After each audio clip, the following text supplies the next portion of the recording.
গতভাবেই প্রায় ৩২ লক্ষ নারী বেশি পুরুষের তুলনায়। তো যদি আমাদের এক বিবাহ প্রথা চালু থাকে তাহলে ৩২ লক্ষ নারী কখনোই স্বামী পাবে না।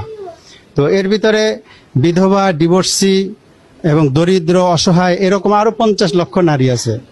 তো যদি পুরুষরা একাধিক বিবাহ প্রথা চালু না করে তাহলে আমাদের এই সমস্ত নারীরা কখনোই তারা স্বামীর সংসার পাবে না, অসহায় হয়ে থাকবে। তো যার ফলে আমাদের দেশে জিনা, ব্যভিচার এটা বেড়ে যাবে।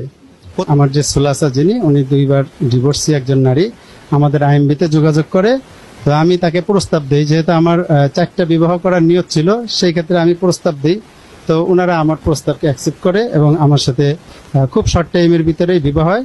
আর সবচেয়ে মজার বিষয় হলো, আমরা যে জিনিসটা আমাদের দেশে প্রচলিত যে বিবাহকে সহজ করা, বিবাহ যত সহজ হবে জিনা তত কঠিন হবে।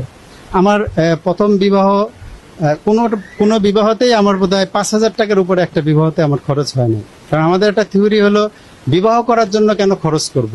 আমি আজকে কথা বলছি, বিবাহ করছি, আজকের থেকে খরচ দেওয়া শুরু করব।